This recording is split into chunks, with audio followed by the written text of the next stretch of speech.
Good evening, and thank you for joining us for the second installment of BASHOF Online. Tonight's theme is the business of sports. I'm Mario Aliotto, the board chair for the Bay Area Sports Hall of Fame, and I'm also the executive vice president of business operations for the San Francisco Giants. We are thrilled to bring together the top leaders of the 5 pro teams here in the Bay Area. Tonight we'll hear from Larry Baer from the San Francisco Giants, Jonathan Becher from the San Jose Sharks, Al Guido from the San Francisco 49ers, Dave Kaval from the Oakland A's, and Rick Welts from the Golden State Warriors. What an incredible lineup we have for you this evening. Tonight, they will touch on a number of challenges facing professional sports today, including how sports teams have navigated through the challenging year we've all experienced with the ongoing COVID-19 pandemic. As we all know, the world is changing quickly. Businesses are forced to adapt to changing customer demands, and sports teams are no different. Every team is searching to attract the next generation of sports fan. And tonight, we will find out the strategies these leaders are using to achieve that goal. The Bay Area Sports Hall of Fame was started back in 1979 by former president of the 49ers, Lou Spadia.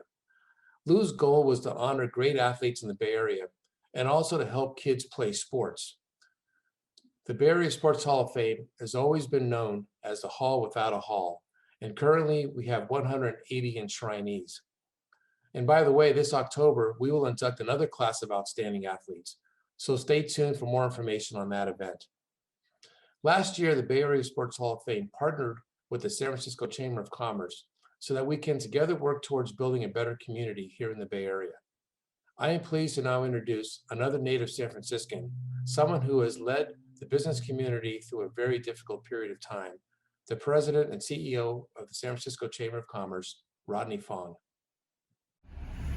Hello, I'm Rodney Fong, President and CEO of the San Francisco Chamber of Commerce, and I am thrilled to have you join us at the Bay Area Sports Hall of Fame online event, second ever. I was born here, raised here in San Francisco, and I've always rooted the home team, so this is very exciting for me.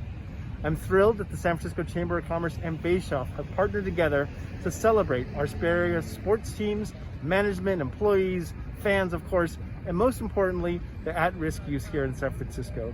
So thank you very much for coming tonight, and we'll see you soon. Thank you, Rodney, and thanks to the San Francisco Chamber of Commerce. As I mentioned earlier, our 2021 enshrinement banquet is tentatively scheduled for Thursday, October 14th. Unfortunately, due to the pandemic, the 2020 banquet was postponed, but we are prepared to enshrine our new class this fall. Please stay tuned for more information at sfchamber.com. I'd also encourage you to take a moment this evening to make a donation to the Bay Area Sports Hall of Fame and help us with our mission to help kids play sports. Please visit bashof.org, that's BASHOF.org, and click on the donate button. Any donation amount is appreciated. And on behalf of our board of directors, thank you for your consideration. I would also like to extend a special thank you to Raj Mathai, NBC Bay Area news anchor, for moderating tonight's panel of sports leaders. Thank you, Raj. Thank you also to Bank of America for being our lead sponsor and for always saying yes. To the San Francisco 49ers, to our media sponsor, NBC Bay Area. Thanks also HowLive.tv for helping make this event come to you virtually. And a special thanks to Alaska Airlines. Be sure to stick around to the end of tonight's program, and you'll have a chance to win 2 round-trip tickets on Alaska Airlines. And we all know that we can't wait to start traveling again. I'd like to now introduce John Viola. John is the Greater Bay Area Market Executive for Commercial Banking at Bank of America. He serves on the board at the San Francisco Chamber of Commerce and is also a board member for Meals on Wheels San Francisco and Larkin Street Youth Services. On behalf of the Chamber of Commerce and the Bay Area Sports Hall of Fame, thank you to Bank of America. John, over to you. Thank you, Mario. Good evening. I'm John Viola, Market Executive at Bank of America and proud member of the San Francisco Chamber of Commerce. I'm excited to be joining you today as a longtime supporter of the Bay Area Sports Hall of Fame and our amazing home teams. Although we could not come together in person, we're excited to see Bay Area Sports Hall of Fame brand continue to shine a light on our incredible sports teams in this virtual reality. The Bay Area Sports Hall of Fame has a long-standing tradition of community and sports, which makes this a perfect partnership. Bank of America has a similar vision, and as the official bank of Major League Baseball, we know the impact that can be made with sports as our platform. Last year, Bank of America helped fans rally around our communities, especially those hardest hit by the health crisis, focusing on the critical needs of families and our youth. This year, we'll continue that work and also expand on our partnerships aligned with our $1 billion four-year commitment to help advance racial equality and economic opportunity, particularly for people and communities of color. We have a powerful sports fan base here in the Bay Area, and together we can help children, families, and our communities move forward. Tonight, we'll hear from leaders from all 5 Bay Area sports teams as they have all shifted their business models due to the current pandemic. From hosting tens of thousands of fans at home to creating new audience engagement opportunities, sports are continuing to evolve and innovate. We'll also hear exclusive insights into that future of sports and what it may look like.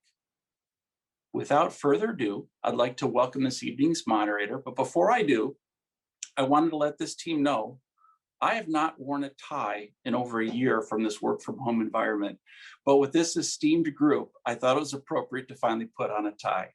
I didn't have a red, teal, orange, green, or blue tie, so I figured this would probably work for everybody.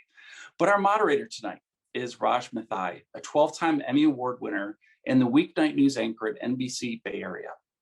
Raj anchors the nightly 5 p.m., 6 p.m., and 11 p.m. news, and is among the Bay Area's most well-known journalists. Raj is also a bit of a trailblazer. I don't know if you knew this or not, but in 1995, Raj became the country's first Indian sportscaster. So without further ado, I'm going to pitch to our moderator, Raj Mathai.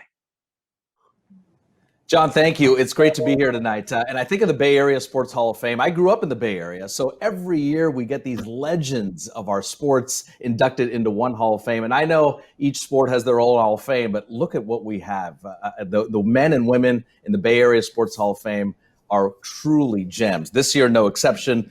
Bruce Bochy, Ricky Henderson, Paul Kayar, the sailor, B.Y., Bryant Young, and the gold medalist Natalie Coughlin. But it's not just what we do to honor our athletes, but really this year, more than any other year of its existence, the Bay Area Hall of Fame is so critical because all the charity, all the money raised goes to help kids and youth sports. And can you imagine what we've been through in these last 7 months, 11 months? We need to get our kids back in the pools, back in the gyms, and back on the field. So again, it's great to be here with everyone tonight. Let's bring in our panel tonight. And when we get these gentlemen together, it's pretty powerful. It's pretty rare to get all of them together to speak kind of openly. And that's what we're going to do right now. With us tonight, Larry Baer, the CEO of the Giants. Also, Dave Kaval, the president of the Oakland Athletics. Al Guido is with us, the president of the 49ers. Jonathan Becher, the president of the San Jose Sharks. And Rick Welts, the president of the Warriors. Gentlemen, great to have you. How's everyone doing? Larry, we'll start with you. How you doing tonight? Doing well, Raj. It's great being here. And BASHOF has been such a part of our world for so many years. It's just wonderful to gather all the teams together. And, I'm feeling good that we're going to be back into a physical space with this wonderful organization and the wonderful banquets real soon. And just want to wish everybody good health, everybody out there, and all the great supporters of BASHOF and Bay Area sports. It's funny, gosh, 11 months ago, I don't think anyone have heard, or maybe very few of us heard of what Zoom is. And now we're all doing this via Zoom. Dave Kaval, any Zoom fails with the A's? I'm sure you're doing 20 Zooms a day. Anything funny in terms of Zooms? Yeah, I had one with CNBC. I was being interviewed, and actually my dog just jumped straight up on my lap and started licking my face. And so it was live, and it was, I guess, a bad look, but people thought it was funny, and we got through it. It's all accepted. And I know, Al Guido, we had a Zoom fail with the 49ers. I think on draft day, Coach Shanahan had some issues, correct? That's exactly right, Raj. Thanks for having me. Yes, his Wi-Fi went out. No different than it did on mine here getting in here. But we all got it back online. We were able to make our pick. But it's good to see everybody. Jonathan Becher, nice to have you with us as well. When I talk hockey, guys, you have all your teeth, correct? Are you with us with all your teeth tonight? I do have all my teeth. Thanks for checking. Although the guy behind me, Brent Burns, doesn't have all his teeth. So there you go. And Rick Welts, great to see you. Rick, where do you keep all the rings, by the way? I mean, did you just have them on the kitchen counter? No, they're tucked away safely, but if you've seen them, they're too large for a person my size to ever actually get the chance to wear. So I just have to go visit them once in a while. All right. Well, you know what? I've known all of you for so many years, and gosh, Larry and I think we go back more than 20 years. And for the most part, when dealing with you guys, whether it's, in front of the scenes, on camera, or behind the scenes, you all have been so genuine and so candid in how you respond to the community and how you respond to me at NBC. But I know these last several months have been more challenging than perhaps any time in your careers. So we'll get into kind of some of the heavy lifting. And Larry, let's just start with you. In a nutshell, what are the three, and we could talk about this for 10 hours, but in a nutshell, maybe the three biggest challenges that you guys are going through as an organization, 1, 2, and 3 in these last 10, 11 months? Well, I think Raj, I think it all kind of comes down to connectivity and in really three different ways.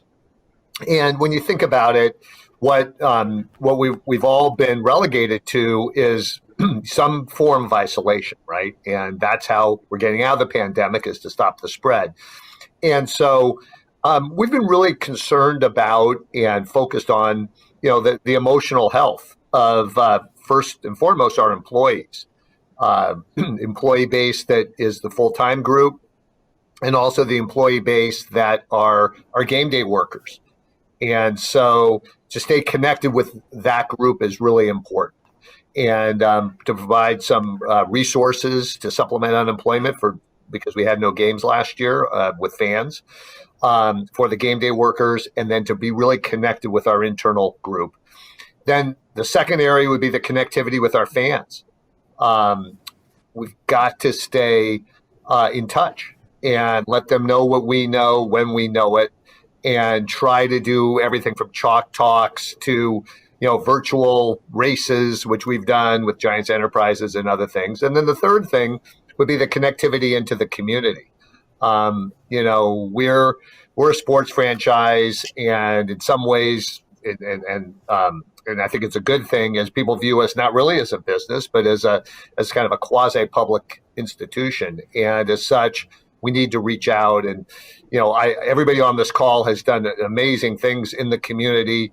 We're really proud of the food bank work we've done, where we've given out, I think, 1.7 million meals through the pandemic in our parking lot. So it's just really staying connected in a period of isolation and trying to keep everybody, as we get hopefully to the home stretch here of the pandemic, to keep everybody safe and emotionally healthy. Rick, let's just jump right to you. On a scale of 1 to 10, how frustrating is this that you guys are playing right now, but there are no fans at Chase Center? How frustrating is this, and what's the way out of this? Well, that is the $1 million question, right? So our biggest challenge is economic, right? The genius business person that I am has put us in a position to the $1.4 billion privately financed arena, have the highest payroll in the history of the NBA, and to have lost 70% of our revenue, which is associated with having fans. So, we're working on it every day, hours and hours every day, to find a path back. And we are in front of the state this week. We're in front of the city next week. We have a program that we think allows people to come back into our arena safely, but we have to be cognizant of the situation. Health situation as it develops, we have to do it safely, and we have to convince those powers that be that whatever the economic, safety, and political calculation that they're going through, we're at a point in time when we can start to invite fans back. It's a must. It's our season's half over, but we're already focused on next fall when we need to be welcoming fans back to Chase. Dave Kaval with the A's. You guys are playing baseball at spring training, and soon it'll be in Oakland. At least we're crossing our fingers here. What's the fan base look like? How do you get people in safely now? And I know you guys have some pretty innovative ideas. What are you doing? Well, we're going to ensure that we can have a safe experience at the Coliseum when we can host fans. In the past, we've kind of specialized in being about a quarter full at the Coliseum, as folks know. And so I think we can actually have an experience that can be safe for our fans. They can still have a great time at the ballpark, enjoy an incredible team that we've assembled on the field. And so we're going to do everything we can to do it safely. We're working with the state and the county, and we're actually playing games in front of fans already down in Mesa in Arizona. So there's a tune-up in terms of understanding how to do it in a way, selling in pods, limited food service, and doing it safely for our fans and also for our community so we can participate meaningfully in kind of keeping the spread of COVID down. Al, Guido, I asked this question from a personal standpoint, but also from a professional standpoint, and as a football fan. Am I going to be at, or any of us going to be at Levi Stadium in the years to come, arm in arm or next to the next guy or woman, 70,000 strong? Are those days still going to happen? Absolutely. There's no question they're going to happen. I think that the question is when. As I think all these gentlemen echoed, we're all working really hard behind the scenes to do everything we possibly can. Raj, to answer your question, probably the toughest part about this, because Larry's right, Rick's right, Dave's right, Jonathan, is sort of, we're not in control of this. And generally speaking, I've been to every single one of these venues, and these gentlemen and their staffs are great operators, right, who know how to put on an event. We're getting our information from obviously the medical community. And I can just walk right across the street here because I'm in the stadium today and see vaccinations taking place. And Raj, that gives me so much optimism because, if we can ramp up the distribution, and I know that's not what this panel is about, but when supply comes, and it is coming, I truly believe, pick a date, whatever. I hate the crystal ball, but pick a date. We will be back in stadiums and arenas and ballparks soon, arm in arm with fans. I truly do believe that. This is not just a business and sports story, but so much of this is just social acceptance. And Larry, let me bring you back in here. And Jonathan, I want to get to you. In terms of what will it look like? Actually, Jonathan, what will it look like? Will we be wearing masks this season for the Sharks, next season, the following season in that arena at the Shark Tank? Raj, I think the thing we've all learned is trying to predict what next is a little bit of a fool's journey. I mean, the thing that we've all done a better job of, I think, in the last year is learning that every plan we build has to be rebuilt every month, every week, sometimes every single day as we learn more about the virus, as we learn more about health protocols, as frankly, things change around us. So predicting what life will be like at a game right now, 6 months from now, 3 months from now, maybe even next week, probably isn't a very good idea. I suspect that at some point in the not too distant future, we'll be back and celebrating the way we always did. It's just hard to predict, as Al said, whether that's a few months from now or still a year away. But eventually, the virus hopefully will be tamped down, and it'll be like other viruses that we deal with in society. It'll be part of the risk protocol that we do. Larry, does it concern you, for you and Dave Kaval, but in terms of baseball, the demographics skew a little older, perhaps people more concerned about being around a big group of people? Does that concern you as the Giants boss? Yeah, I mean, I think we're just treating kind of everybody, as in this, we have a program called Fan Safe. And we don't really look at it that way so much. I mean, we have some older workers that we want to be really careful about, down in Arizona now. Dave mentioned that games are about to happen in Arizona and happening as people are watching this. So I think the real thing is that we're creating this program, Fan Safe, that in Arizona being executed immediately, and in San Francisco whenever we get the permission to have fans, it's going to be a really top to bottom, health first program. So there's all sorts of changes with the concessions, all sorts of changes with the way people can come in and out. But I think that, what we've heard from our fans, and we've done a fair amount of research of season ticket holders and others who have been fans through the years, is they're okay coming back as long as they know that it is safe and they want to know what we are doing and we're spelling it out for them. So I think we're feeling that just overall the reaction from fans has been better than we expected in terms of any reluctance to come back to the park. Rick Welts, is there such thing as the traditional season ticket holder anymore moving forward 2, 4, 10 years? with this generation, Gen Z? Do they want to say, here's my $10,000 or $20,000 and here for 40 games? Or is it going to be more of a la carte? Hey, let me just get on my phone, swipe, and go to a Warriors-Knicks game? I'm kind of smiling, Raj, because I'm remembering an NBA league meeting 20 years ago where the conclusion by the commissioner and others was the season ticket is dead. People have too many options. They're not going to make that sort of commitment. And in the last normal year we had, almost normal year, 1920, the NBA had more season ticket holders than we'd had at any time in our history. So I think the death of the season ticket is greatly exaggerated. And part of the reason is because of the options that somebody who holds a season ticket has now. The secondary market has changed everything. For us, it actually was a good arbitrage to buy a season ticket over the last 5 years and for games that you weren't going to attend to resell at a price higher than the price that you paid. So I don't think the season ticket is dead. It's going to always morph into something a little bit different, but I think it's here for a long time. Jonathan, you guys have been so successful for so long. This year, not so much. You're hitting a rough spot. Plus the pandemic, how is that impacting the Shark Tank? Well, obviously there are no season ticket holders this year. We gave everybody essentially a pass so that if you signed up for this year, you'll come back next year as well.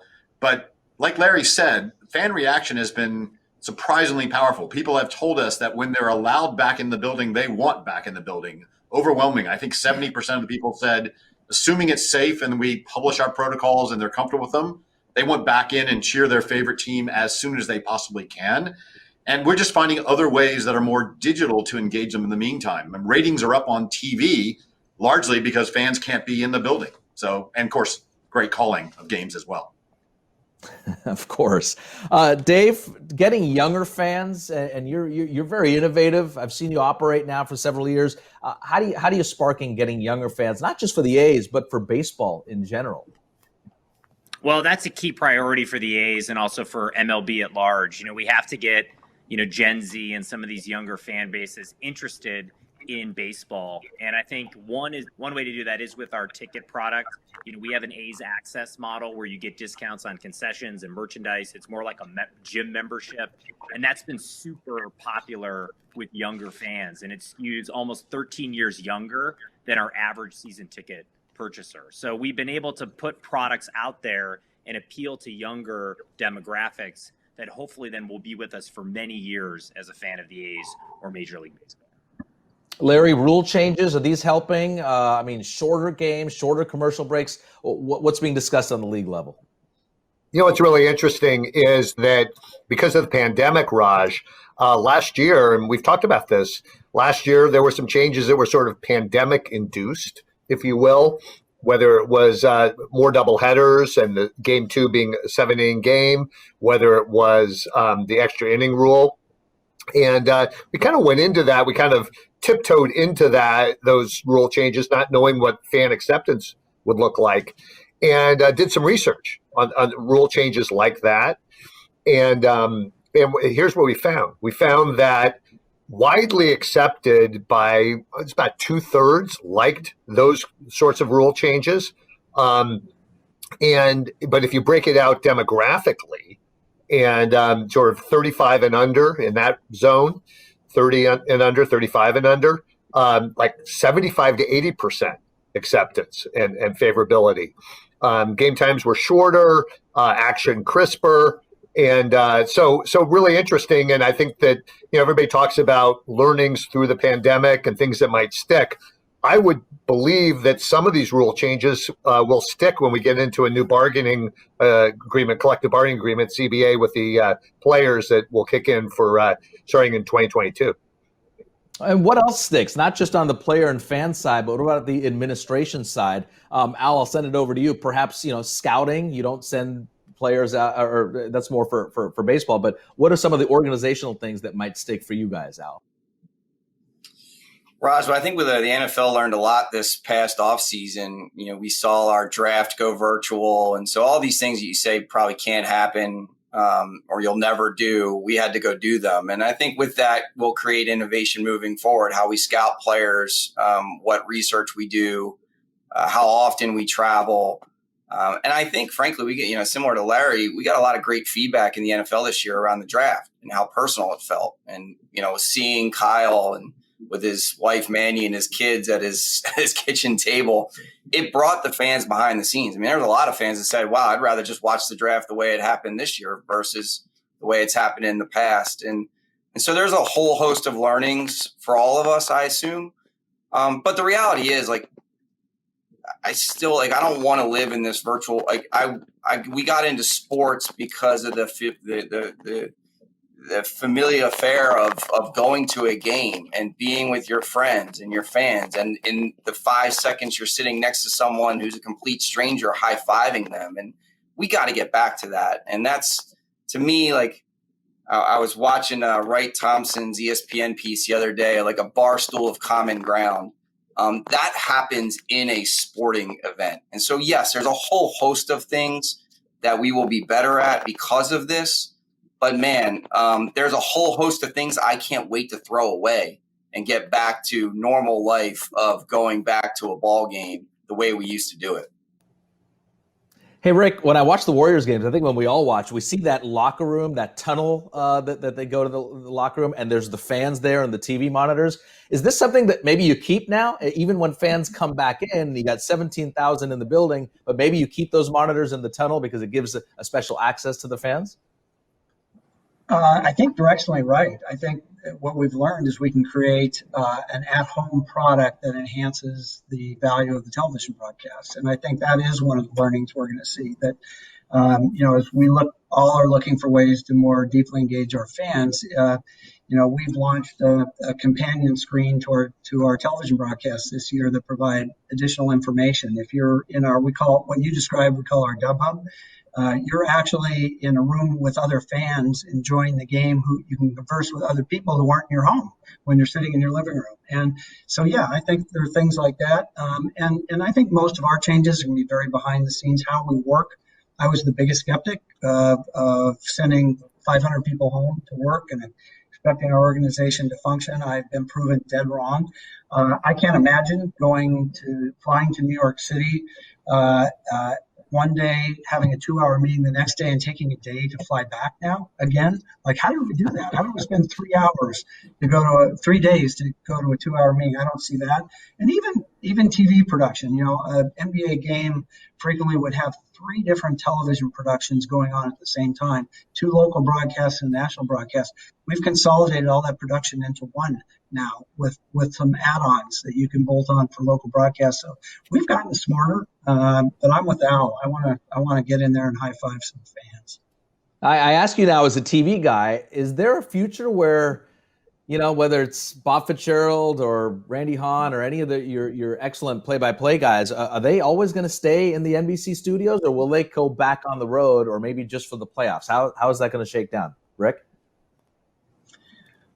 I hope we get them back out there. Watching a game last night, you see 5 or 6 times that the announcers aren't quite sure what happened, where if they were in the arena at the moment, it would be better.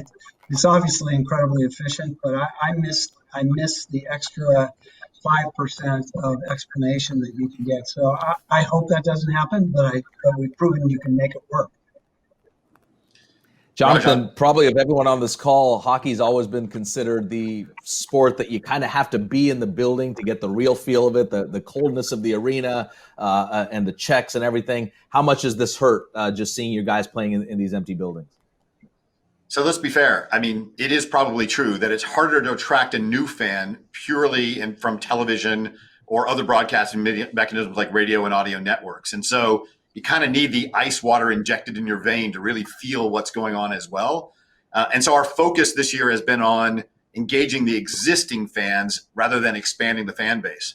But I think what we've all recognized over the last couple of years is we have, 100x, maybe a 500x more fans that don't come into our buildings than do get to come into our buildings. And right now, we still over-index, I think, on in-arena experience. And I think one of the learnings from this last year is we need to invest more in the out-of-arena experience, even the out-of-the-Bay Area experience, and figure out how do we engage those fans between games and during games. So I suspect you'll see fundamental changes in broadcasts going forward. And yes, I do think broadcasters will go on the road, but they'll be augmented by other broadcasters that are in other places as well. I think you'll start seeing multiple feeds, and fans can choose in which ones they want. Raj, maybe we'll get you a call a game, all these guys. And Jonathan, I think yeah, go ahead, Larry.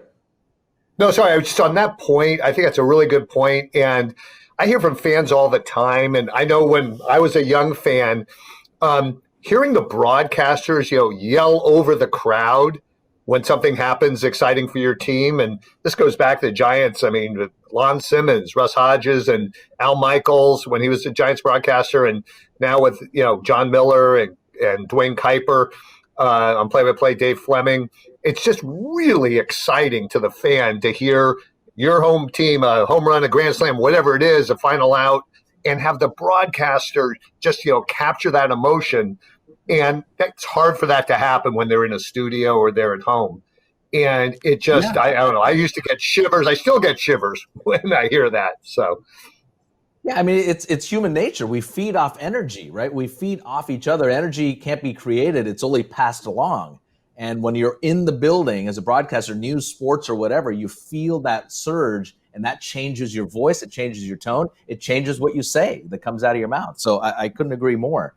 And Jonathan, you're in a unique spot here where you're getting a lot of people in terms of the Google Village and the reshaping of downtown San Jose that's going to be all of a sudden in your front yard. How are you guys approaching to get these potential new fans in your building, because they're going to be living right across the street now? Well, to be fair, it's a new muscle that we're going to have to learn, because we haven't really had much of the last minute walk up fan over the years. As much as we love being in downtown San Jose, we've sort of been on the outskirts, and we didn't really have that last minute, well, I'll just show up at the ballpark, I'll show up at the arena. And in the future, we will have that. And so my mental model is we need to be a little bit more like a streaming service, pick your favorite one, where you can subscribe all the time, but you can turn on and turn it off. And if you just want to watch one event, then you just watch that one event as well. Just like if you would just last minute want to go to one game. So our mental model is starting to change from full-time subscription to I'll subscribe when I need it. I still might subscribe by the week, by the day, or by the month, but options are the important. And more of this will happen at the very end, which will blow all our revenue models. It'll be very hard to predict financially things when, let's say, 70% of your revenue shows up within 24 hours of an event.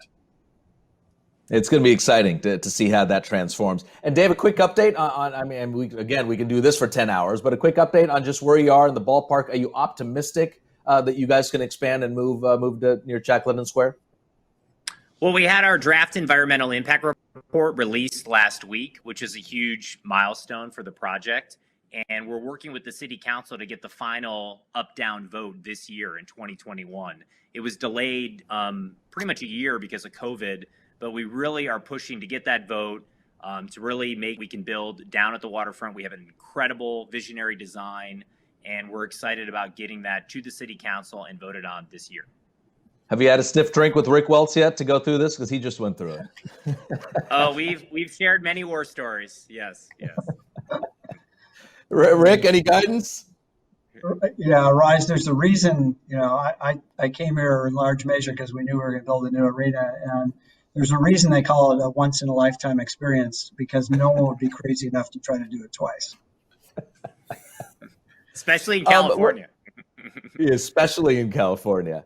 Hey, all of this, we talk about the pandemic, we talk about the business, but there's so much of this that's just the social impact and what this country, what this community has gone through in these last 11 months with the Black Lives Matter, now with the Asian attacks. I mean, it seems like it's changing, but the bottom line, the one common denominator, it's gut-wrenching for all of us here. Al, have you chatted with your players, and how big is the conversation in your locker room and on the practice fields and in the office with the administrative staff about what's happening socially in this country? We absolutely have, Rob. We had a number of conversations, obviously, when the George Floyd murder took place, and those conversations have continued on within our organization. As you know, Raj, having Harry Edwards here almost on a daily basis, what I would say is these conversations didn't just start then, right? They've They've dated back. I've been with the organization 10 years now in a couple different capacities. I think it's 11. And so obviously we had conversations when Colin decided to protest and what the organization would do. We supported those efforts, both financially, obviously, and market with a donation to nonprofits. We did so again about a year ago after the George Floyd. We continue to do it. Our ERG groups inside of our organizations continue to build and act upon what we want to be in the market. And what I always say, Raj, is we're more than what we do, our players do on Thursdays, Sundays, and Mondays. And I think it's important that every fan recognize that. And our players have such a megaphone to create positive change in the world. And I'm so proud of them that they're doing it. And we see it every single day. Eric Armstead was our Walter Payton Man of the Year nominee for not just the things he did this past year, but who he is as a person and what he cares about. And I think it's the great thing about this is, yes, I pinch myself every day. I get to work at a sports team. And of course, most people see us, as Jonathan said, on game day or event night. But these are real people with families and things happen to them. And there's real emotion tied to it. And I'm super proud to be not just at this organization with the York family leadership, but truthfully to be in this Bay with these gentlemen and their teams and what they're doing. And I think about Bay Area Unite as a fun hashtag, certainly for our fans. But when we think about what's happened inside our world over the course of the last 12 months, the 500,000 lives we've lost inside of our own organizations, the devastation, the impact, our teams are really bringing life and support and happiness and smiles to people when they desperately need them. And we need to continue that. We need to make sure as organizations, as stewards of our foundation or of our players, that this is not just a flash in the pan type of thing, that this is something that we all commit to make positive change for our community and society at large. Rick Welts, a year from now, are we still going to be on the forefront of this, or is it going to go to the back burner, you specifically with the Warriors?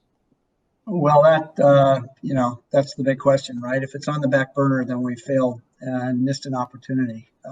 We just last week did a recap for our entire staff on what we committed to do post George Floyd, and a report card on what we have done and what we're promising to do going forward. So this is such a unique moment. I consider myself a pretty savvy, well-educated white guy as it relates to the Black experience prior to this. This has been pretty humbling. I'm a lot smarter today than I was last May, and it's because we've created within our organization the opportunities. We've 7-week anti-racism training that almost all our employees chose to take as an option, and a plan that we put into place and committed what our organization is going to stand for. But that ongoing accountability is how we should really be graded. If a year from now or if 2 years from now we're on to the next thing, then we missed the opportunity. And Larry Baer, in terms of the recent Asian attacks now, especially in San Francisco, and Dave, especially in Oakland and even San Jose now, how is that something where you incorporate that? I guess the question is there enough room under the Black Lives Matter umbrella to go incorporate that, publicly speaking, for the Giants? Absolutely. I mean, we've, echo a lot of what Rick just said. This organization, our organization, the 400 plus people that come in our building every day, and the almost 2,000 people that work our games, have to be in the mode of listening and learning and understanding. And then it's really a couple pronged. It's all of us internally understanding it, and then sending the messages that we have sent and will continue to send, but need to double down on sending to the community, to the Asian community about those attacks. I mean, that's got to be a very intentional set of messages that we have to send. I'm really proud of the players last year speaking out the way they did, and had some difficult moments where they had to determine. I remember especially a game where us and the Dodgers decided to cancel the game, and it was the Dodgers were in town, and it was absolutely the right thing to do. But we've got to get the messages. So it's really two-pronged. We've got to get the listening and learning and the commitment internally, and then we've got to project those messages out into our community. I mean, the benefit we have, as I think all of us as sports organizations, is that we have folks that are respected and can reach audiences with their messages that perhaps we couldn't, other organizations could not reach, and to use their platform and use their profile. And I think it's been well done by athletes, in this period since George Floyd, and we cannot take our foot off the accelerator on that. Jonathan, you're interesting with hockey and with the Sharks, the juxtaposition. Your sport league-wide is predominantly white, and your market that you serve is so ethnic, me included. How do you deal with that as a business, and how do your players deal with that?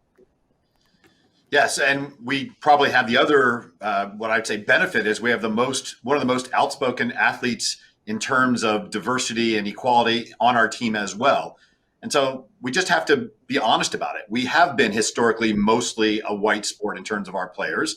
And so there is a large cross-section of fans that say, I don't see myself in that game, so why should I become a fan of the game? And the answer is because we really want everyone to understand what it is.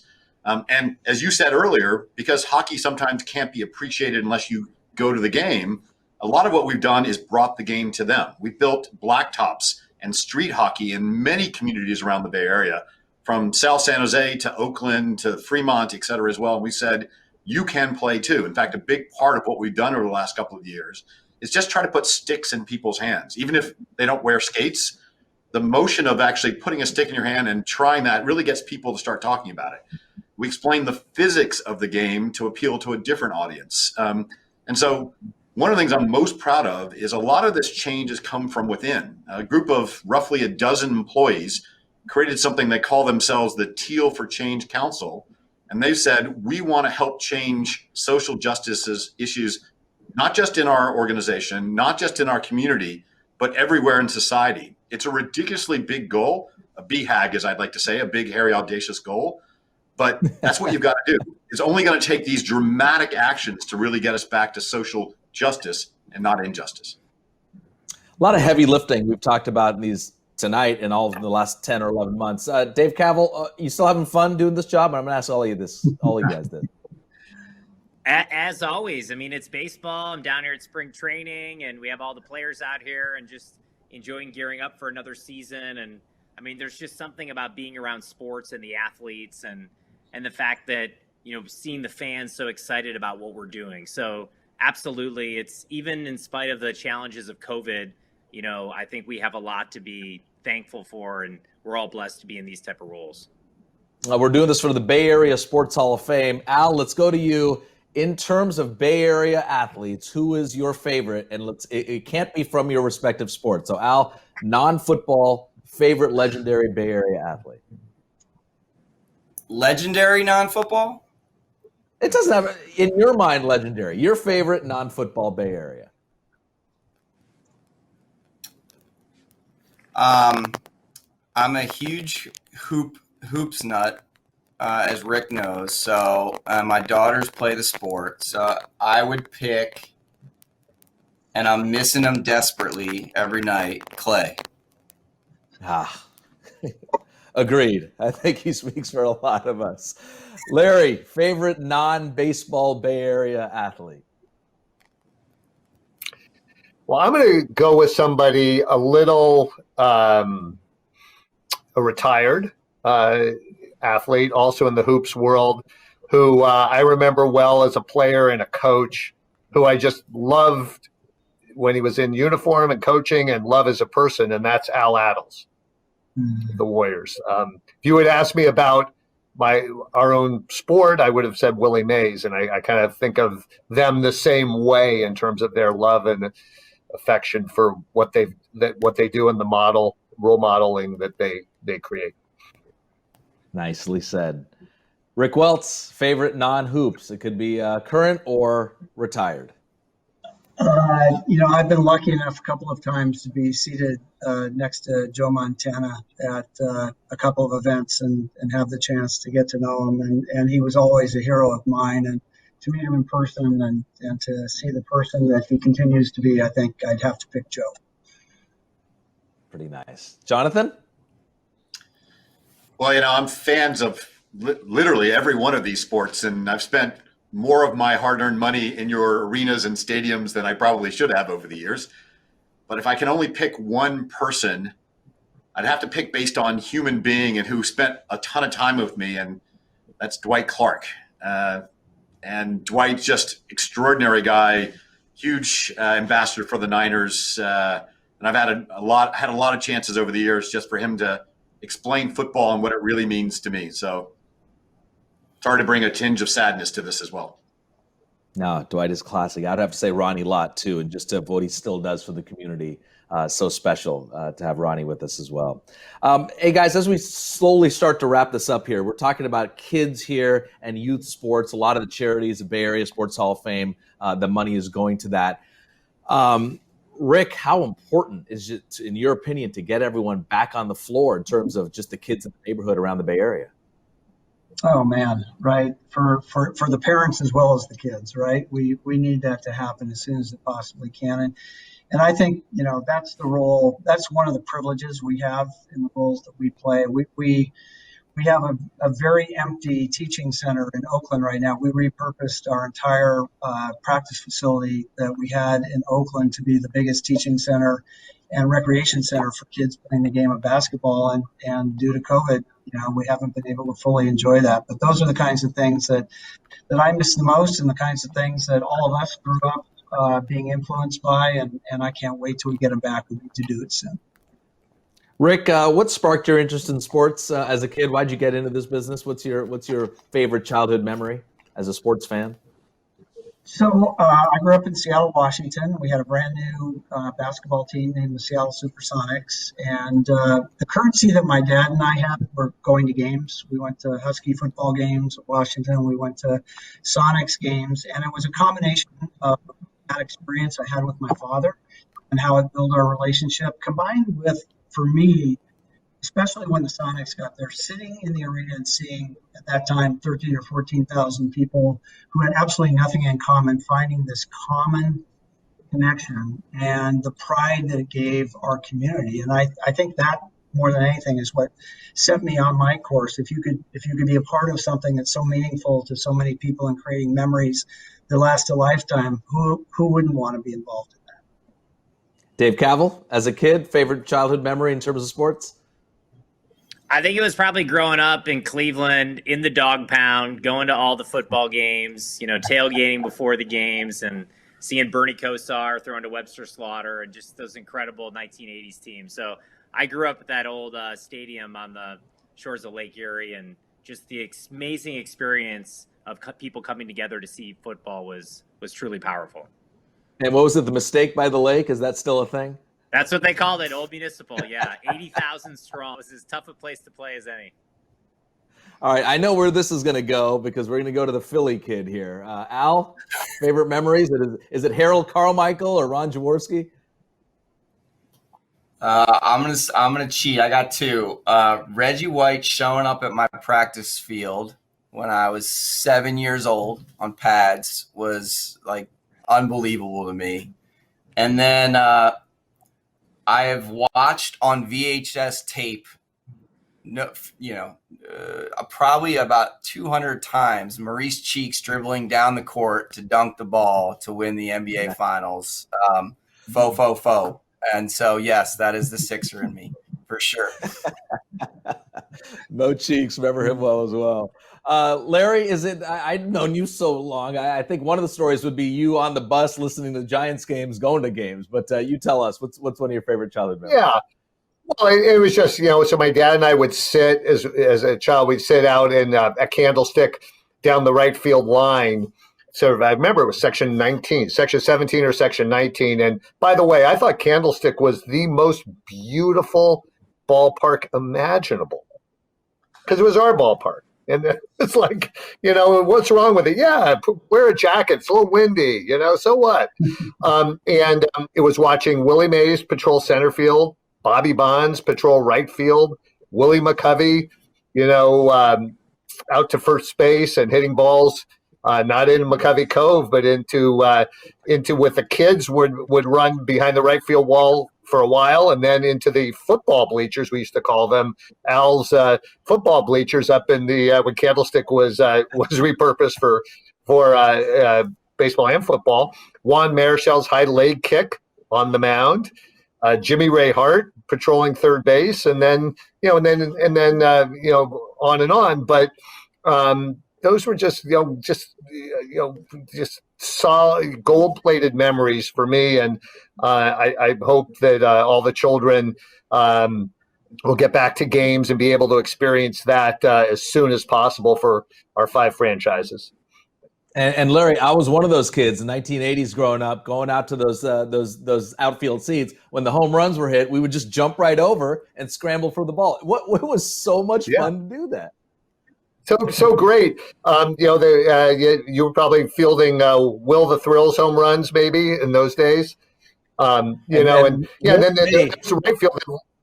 Then left field, there was that little area between the fence and the permanent seats. We used to call it the demilitarized zone, right? And fans would jump out of the stands and chase the balls over the fence, and there was that stretch of grass, and it was a lot of fun. It was great. Exactly right. Milt May came to my school to speak, and I remember thinking, wow, that's a Giants catcher. He's phenomenal. Jonathan Becher, wrap us up with your favorite childhood memory here. Yeah, so I grew up just outside Tobacco Road. So there are no, which is North Carolina, Virginia, there are no professional sports, or there weren't back then. So college basketball was injected in your veins, the Duke, UNC, NC State, and pretty much no other sport mattered back then. And pretty much everybody shut down in the month of March just to see who was going to make the ACC tournament and then the NCAA as well. But I think the defining moment of my fandom probably was when I was 11 and my dad took me on a secret trip to New York. I saw my first professional anything game, which is I went and got to see the old Yankee Stadium.